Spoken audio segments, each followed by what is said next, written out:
Vamos falar agora sobre radiciação, tema importantíssimo da matemática básica e que, no mínimo, gera muita dificuldade nos alunos. Então fica aqui comigo, porque nessa aula eu vou te ensinar de um jeito que você vai realmente dominar esse assunto e nunca mais vai ter problema com radiciação, desde que você preste atenção. E desde que também você assista, antes de assistir essa aula, a aula de potenciação que também está aqui no canal. Vou deixar o card aqui para você assistir. Por que essa aula é tão importante? Porque a radiciação é continuação da potenciação, é uma expansão do tema e, além disso, todas as propriedades que a gente discutiu nessa aula de potenciação vão ser usadas nessa aula. Então eu não vou retomar elas e sim apenas usar aquele resultado que a gente já chegou naquela aula. Então por isso que você, antes de assistir assista essa aula de potenciação, tá? Super recomendo, vai ser bastante benéfico para o seu aprendizado. Fechado? Então, dito esses recados, se você é novo ou nova por aqui, não esquece de se inscrever no canal e ativar o sininho das notificações para você receber os próximos conteúdos, as próximas aulas. E além disso, se o conteúdo for relevante, já deixa um like aí para fortalecer o canal e eu produzir mais e mais aulas para vocês. Fechado? Então já pega o papel e caneta aí e bora colocar a mão na massa. Então vamos nessa. A gente tem bastante coisa para conversar sobre radiciação, lembrando sempre que ela vai ser uma continuação de potenciação que a gente já conversou, beleza? A gente viu lá em potenciação que quando a gente tem 3 ao quadrado, a gente sabe que isso é 9, certo? Porque é 3 vezes 3. Então a potenciação, ela dá como resposta esse número aqui, que é o resultado de quando eu elevo algum expoente, né? Agora, a radiciação, ela vai me dar uma outra resposta para a seguinte pergunta. Qual é o número que eleva ao quadrado e o resultado é 9? Tudo bem? A radiciação tem por objetivo encontrar quem é o número que deveria estar aqui dentro. Beleza? Então, esse é o objetivo da radiciação. E aí, essa notação seria o equivalente a escrever da seguinte forma. Eu vou copiar esse quadrado e a gente então poderia dizer que esse quadrado é a raiz quadrada de 9. Tá? Mas vamos entender, afinal, por que é esse símbolo e o que seria raiz quadrada, né? Por que tem esse nome que parece que não faz muito sentido? Tudo bem? Então vamos lá. Vamos partir de uma ideia geométrica. A gente tem um quadrado. Essa é uma ideia muito usada pelos antigos matemáticos, inclusive. E eu vou dizer para vocês que esse quadrado tem área 9, ok? Então, minha pergunta é, qual é o lado desse quadrado para que a área dele seja 9?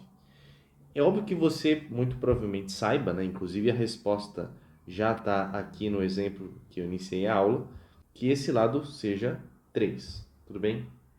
Então, como é que lá no início da matemática, os primeiros matemáticos escreviam isso em latim? Eles escreviam da seguinte forma, é uma frase, tá? A matemática antigamente, no início dela, não era tantos símbolos como a gente tem hoje em dia. Ela era boa parte escrita em texto, por extenso. Então, eles escreviam dessa forma, radix quadratum 9. Eu não lembro exatamente como é que se pronuncia 9 em latim, mas é algo próximo disso. Equalis 3. O que essa frase está dizendo para a gente? Traduzindo do latim. O lado do quadrado de área 9 é igual a 3. É isso que a frase diz. O lado do quadrado de área 9, que é o que a gente tem aqui geometricamente sendo representado. Tudo bem? Então, em latim era isso que estava escrito. Com o passar do tempo, nos livros didáticos, nos livros que eram escritos por esses matemáticos, eles foram abreviando cada vez mais essa frase. Então a gente chegou numa situação, depois de certo tempo, que já estava sendo escrito apenas radix 9. E aí esse equalis, ele foi sendo abreviado até virar as duas barras que a gente conhece. Isso é 3. Depois, esse radix virou só um rad, depois virou só um R, e aí, por último, esse R meio que engoliu o 9, e a gente tem o símbolo que a gente usa atualmente, que chegou até a gente.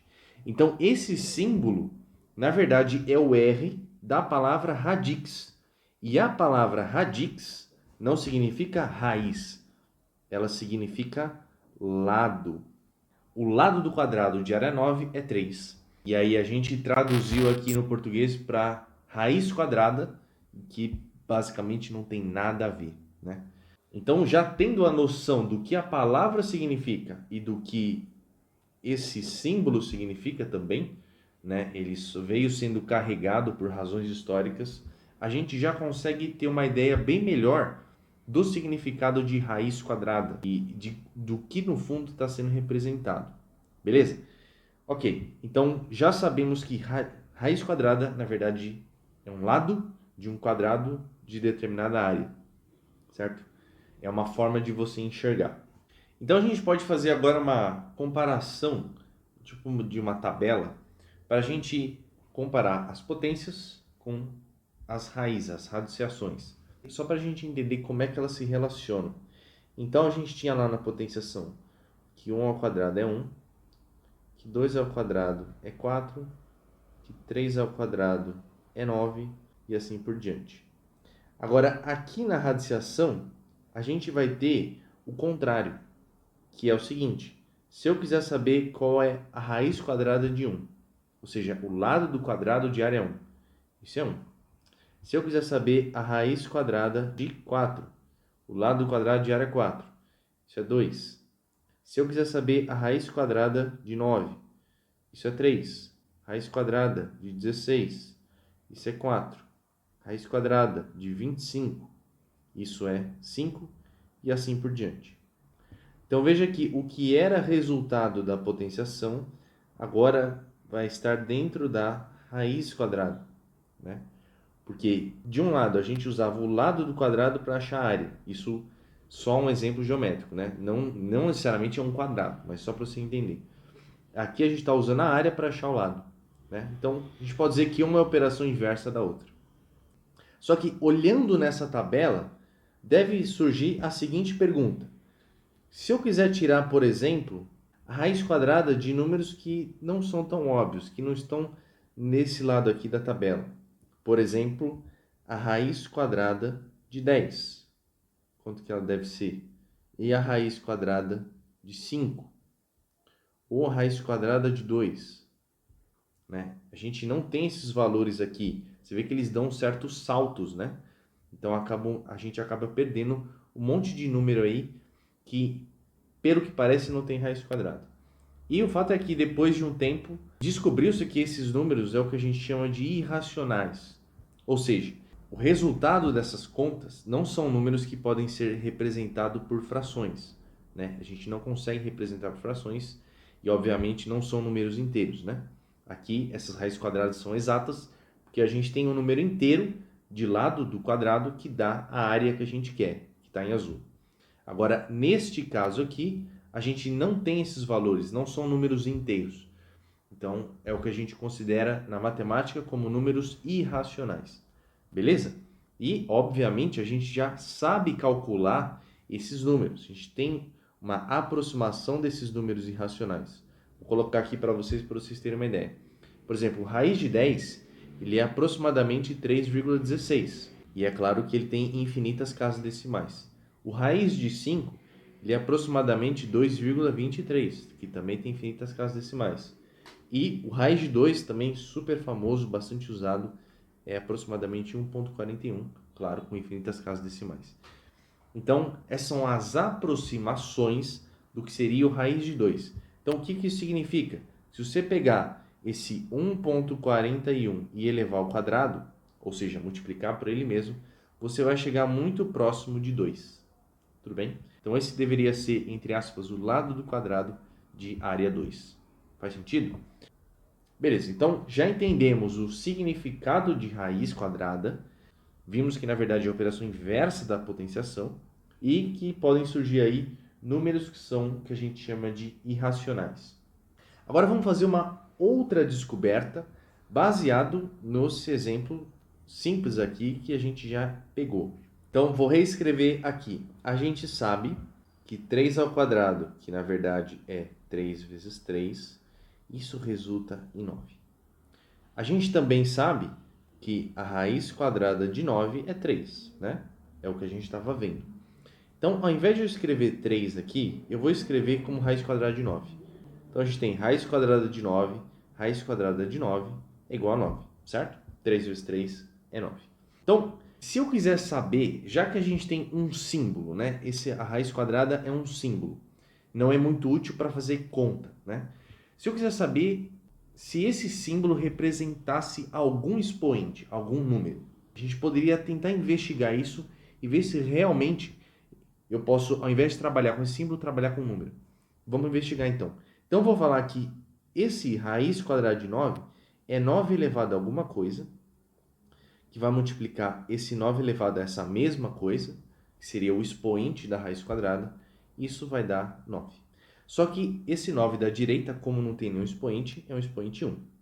Beleza?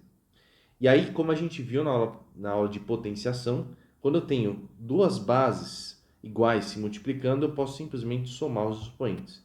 Então, isso aqui vai ficar 9 elevado a quadrado mais quadrado. Isso aqui é 9 elevado a 1, certo? E veja, se um lado é igual ao outro, então o expoente tem que ser igual.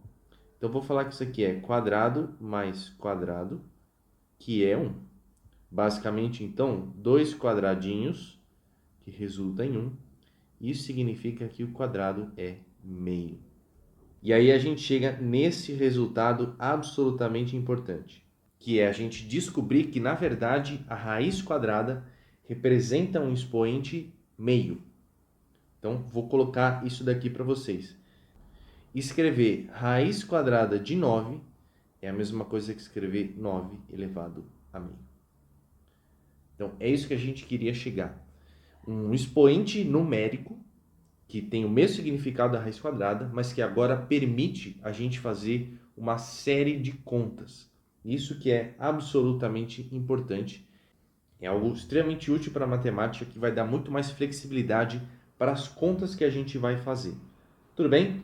Então você vai ver também, claro, que ao invés de a gente escrever raiz quadrada quando vai usar o símbolo, fica implícito que essa raiz quadrada ela está se relacionando com um expoente aqui, 2, né? Porque é o inverso do quadrado que a gente tinha visto lá. Então a gente deixa subentendido que ali tem um índice 2, é uma raiz de índice 2, tá? Que seria a raiz quadrada. A gente não costuma escrever ela, mas fica aí subentendido, é importante que você saiba. Isso é legal também porque, por exemplo, a gente pode pegar esse caso aqui, 2 ao cubo é 8, e ao invés de eu ter que tirar necessariamente uma raiz quadrada, eu posso querer saber qual é o número que quando eu elevo ao cubo dá 8, certo? Então, neste caso, o que acontece aqui é o que a gente chama de raiz cúbica. Por que raiz cúbica? Porque eu estou querendo saber um número que quando elevado ao cubo, ou seja, com expoente 3, resulta em 8. E aí, obviamente, essa resposta vai ser o 2, tá? Então, por isso que a gente usa esse índice aqui para identificar se é uma raiz quadrada, se é uma raiz cúbica, uma raiz quarta e assim por diante. E, obviamente, com essa ideia de que o expoente aqui é meio, você, usando o mesmo raciocínio que a gente usou aqui, iria descobrir que, no caso da raiz cúbica, o expoente é 1/3, né? Então, a gente acaba usando o índice da raiz aqui, ele acaba aparecendo nesse denominador. Tudo bem? Então, essa é a ideia. Agora a gente já sabe como trabalhar com as raízes e usar elas de forma numérica. Então, a gente já pode fazer alguns exemplos. Vou começar com esse primeiro exemplo aqui, que é para a gente simplificar raiz quadrada de 8.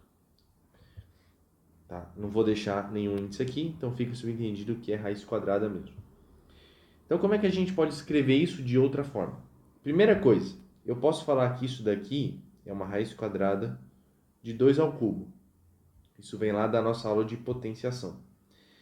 Depois, eu posso falar que esse 2 ao cubo, na verdade, está elevado a um expoente meio, ok? E como a gente já viu na aula de potenciação, quando eu tenho esse caso, expoentes aqui e um outro expoente fora do parênteses, eu posso multiplicar eles, isso aqui ficaria 2 elevado a 3 meios.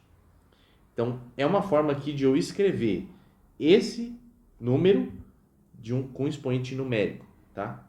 no caso com a base igual a 2. Mas eu também poderia explorar isso, escrever de uma outra forma, que também é bastante comum, já usando mais o símbolo da raiz quadrada. Que é falar que isso aqui é raiz quadrada, a gente já sabe que é raiz quadrada de 2 ao cubo, só que eu posso quebrar esse 2 ao cubo em 2 ao quadrado vezes 2, ok? Que agora é a mesma coisa que escrever isso daqui, então isso aqui é expoente meio, certo? E aí, como a gente também viu na aula de potenciação, quando eu tenho expoentes dessa forma, eu posso fazer meio que uma distributiva com eles. Então, multiplico com esse cara, depois multiplico com esse cara. Aliás, com o expoente deles, certo? E aí, o que acontece? Quando eu multiplicar meio vezes 2, vai ficar 2 elevado a 1. E depois, como aqui é o expoente 1, meio vezes 1 vai dar 2 elevado a meio. Beleza? Então, para finalizar, já que isso aqui é 2, é um número inteiro, né? Isso aqui vai ficar 2. 2 elevado a meio é raiz de 2. Então, isso aqui é raiz quadrada. Então, uma outra forma também de eu escrever a raiz quadrada de 8. E é claro que você vai falar, putz, você deu uma volta aqui, né? Eu dei essa volta para justificar para você como é que de um ponto a gente chega aqui. Só que você tem formas diferentes de pensar nesse meio do caminho. Isso aqui é só um detalhe, caso você nunca tenha visto, por que o raiz de 8 é 2 raiz de 2, e serve para simplificar outras raízes quadradas ou raízes cúbicas, beleza? Usando as propriedades que a gente já viu de potenciação. Então, beleza, esse foi o primeiro exemplo. Vamos fazer agora um segundo exemplo. Claro, um pouquinho mais sofisticado. Então, se eu tivesse aqui raiz cúbica de 4 multiplicando raiz quadrada de 2. Quais são as maneiras diferentes que a gente poderia escrever isso?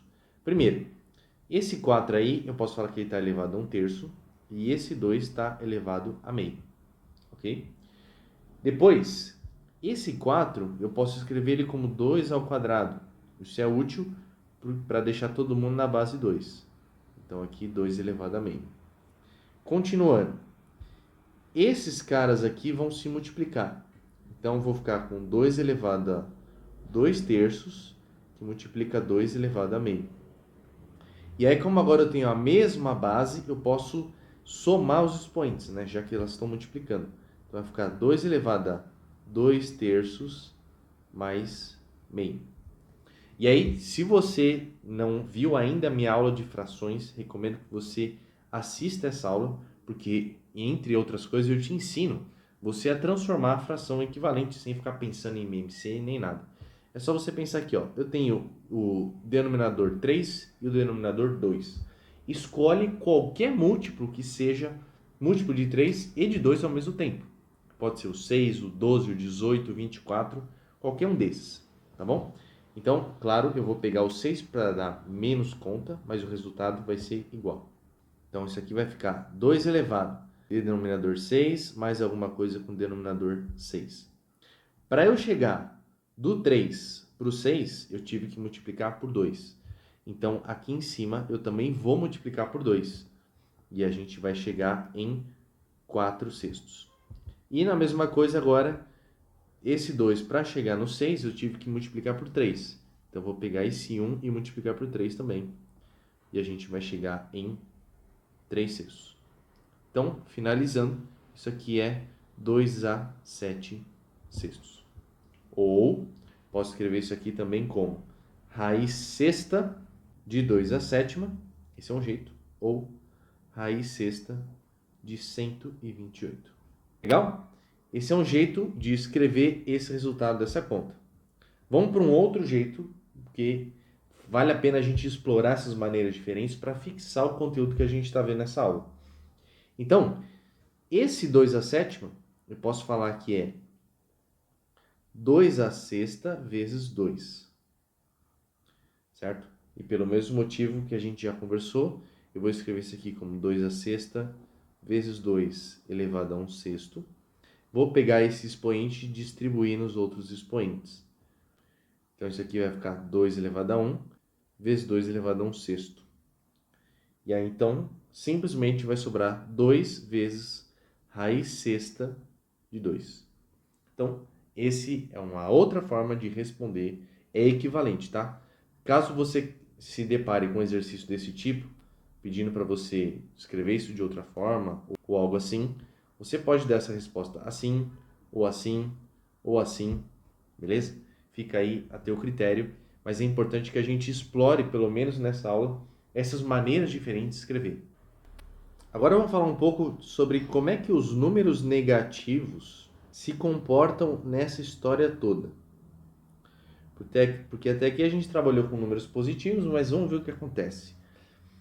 Por exemplo, a gente sabe, e não é muito difícil ver, que menos 2 elevado ao quadrado seria menos 2 vezes menos 2, e menos com menos vai dar mais, né? Então isso aqui é 4. Aliás, se você não sabe por que menos com menos dá mais, também tem um vídeo aqui no canal que eu explico, dou demonstrações sobre isso, tá? Um vídeo antigo aqui, mas que vale a pena você assistir. Então, esse menos 2 ao quadrado sendo igual a 4, a gente pode investigar agora quanto é que seria menos 2 ao cubo. Nesse caso, é menos 2 vezes menos 2 vezes menos 2, ou seja, 3 vezes. Só que a gente sabe que isso daqui é 4. Então, vai sobrar 4 vezes menos 2, certo? 4 vezes menos 2 e, no fim, isso vai dar 8. Beleza? Então, menos 2 ao cubo é menos 8.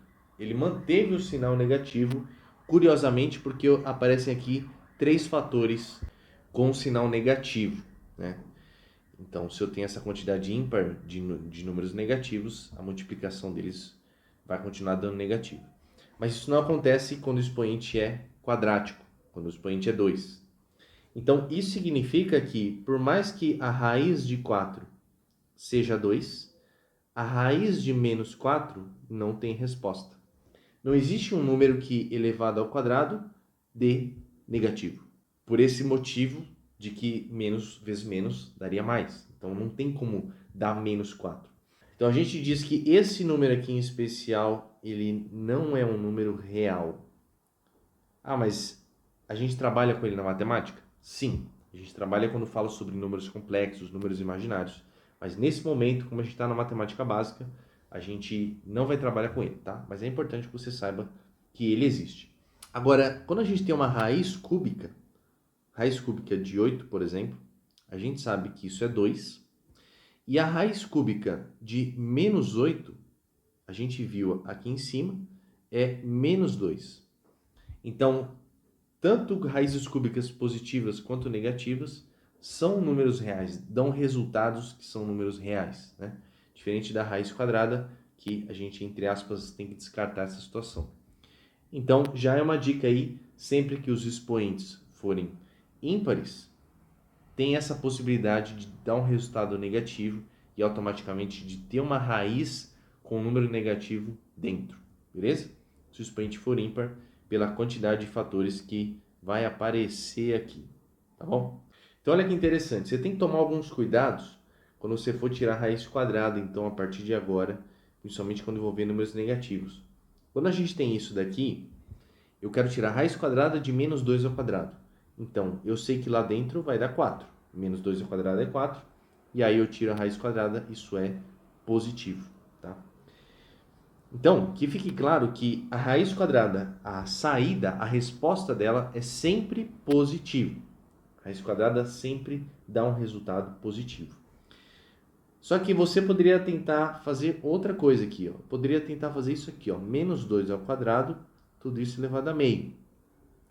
E aí eu teria menos 2 elevado a 1, certo? Porque esse meio multiplicou 2. E aí acabaria no menos 2. Só que isso daqui tá simplesmente errado você fazer. Justamente porque tem esse perigo desse número negativo aqui dentro. Então você tem que tomar bastante cuidado quando você for fazer isso e ficar atento, tá? Lembre, a saída de uma raiz quadrada, a resposta é sempre positiva, ok? E aí isso permite a gente fazer um exemplo interessante, que é esse daqui, ó. Se eu quisesse tirar a raiz quadrada de raiz de 2 menos 4 ao quadrado, como é que seria isso? Bom, Em tese, como a gente viu aqui, a raiz quadrada vai, entre aspas, cancelar com esse expoente 2, né? Pelo que a gente viu aqui, o expoente deu 1. Só que a gente só pode fazer isso se ali dentro for positivo, ou pelo menos garantir que a resposta seja positiva. Então, a resposta disso, ela não é raiz de 2 menos 4. Por quê? Porque esse número aqui é negativo. Lembra que raiz de 2 é aproximadamente 1,41. Se eu tirar 4, isso daqui vai dar um resultado negativo, menor que zero. Então, eu tenho que ajustar essa resposta, ou seja, trocar o sinal dela. Então, ao invés de ser raiz de 2 menos 4, a resposta disso vai ser 4 menos raiz de 2. Eu estou garantindo aqui que essa resposta sai como positivo. Beleza? Então, esse exemplo que eu queria dar para você ficar atento. Agora vamos falar rapidinho sobre as frações e como é que elas se relacionam na radiciação, né? O que a gente pode fazer. E a gente parte, mais uma vez, da potenciação. A gente viu que 2/3 elevado ao quadrado, por causa de uma das propriedades que a gente viu naquela aula, isso aqui é 2 ao quadrado sobre 3 ao quadrado. E 2 ao quadrado é 4, 3 ao quadrado é 9. Então, a resposta é essa. Isso significa que se eu quiser tirar a raiz quadrada de 4 nonos, eu posso, pelo fato da raiz quadrada também ser um expoente, posso escrever isso como raiz quadrada de 4 dividido pela raiz quadrada de 9. E isso aqui vai dar exatamente 2/3, que era o número que deveria dar mesmo. Tudo bem? Então, só para você ficar atento e atenta, que tirar a raiz quadrada de uma fração é a mesma coisa de tirar a raiz quadrada do numerador e do denominador. Então, penúltimo exemplo aqui. Vamos lá, nosso exemplo 4. Eu sei que essa aula está extensa, mas é porque eu quis dar uma aula bastante completa para vocês. E eu tenho certeza que boa parte dela vai ser aproveitada por você que está assistindo, principalmente para você que chegou até aqui. Então, não esquece de deixar um like aí no vídeo também e se inscrever no canal para você não perder as próximas aulas. Então, nesse exemplo aqui, eu quero resolver com vocês essa coisa meio feia aqui, que é raiz quadrada de 64 dividido por 8, tudo isso dentro de uma raiz cúbica. Como a gente viu, essa raiz cúbica eu posso separar ela no numerador e no denominador. Então vai ficar raiz cúbica da raiz quadrada de 64 e a raiz cúbica de 8. A gente pode começar trabalhando mais internamente, né? Então eu sei que a raiz quadrada de 64 é 8, então ficaria raiz cúbica de 8. A raiz cúbica de 8 aqui a gente sabe que é 2. Então isso aqui vai ficar 2 sobre 2 e a resposta é 1.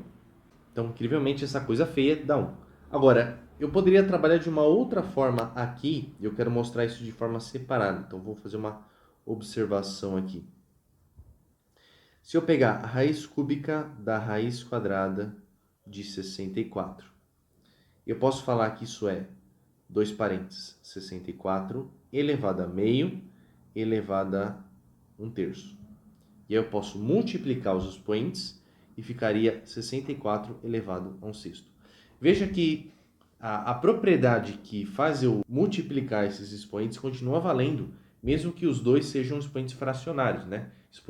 Expoente de raízes. Porque basta eu multiplicar eles, no caso essa multiplicação deu 1/6, então tudo continua funcionando normalmente, beleza? E aí, claro, esse caso aqui é a mesma coisa que uma raiz sexta de 64, ok? E por último, isso daqui eu poderia escrever como raiz sexta de 2 a sexta, e é óbvio que a resposta aqui é 2, né? Como tinha dado aqui nesse numerador. Então, como eu já falei, formas diferentes da gente explorar as propriedades para ter certeza que você está dominando radiciação, tá? Você consegue enxergar de formas diferentes.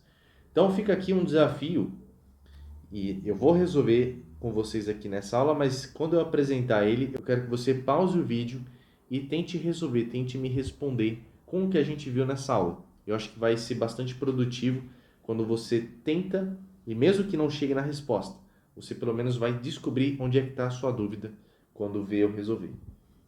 Então, eu tenho a seguinte pergunta para você. Quem é maior desses números que eu vou colocar aqui embaixo? Raiz quadrada de 3, raiz cúbica de 5 e a raiz sexta de 26. Qual deles é maior? Né? A gente pode até perguntar também quem é o menor e quem é o maior. Bom, é óbvio que a gente não vai usar calculadora aqui, né? A ideia é não usar e simplesmente com as propriedades que a gente investigou, eu consegui saber quem é maior. Mesmo que eu não saiba o valor exato desses números, eu tenho que ter certeza de quem é maior ou não. Então, primeira coisa, eu vou transformar esses caras com expoentes fracionários. Então, isso aqui é 5 elevado a 1/3, isso aqui é 26 elevado a 1/6. E o que é interessante, esses expoentes agora, eles vão ter que ficar iguais.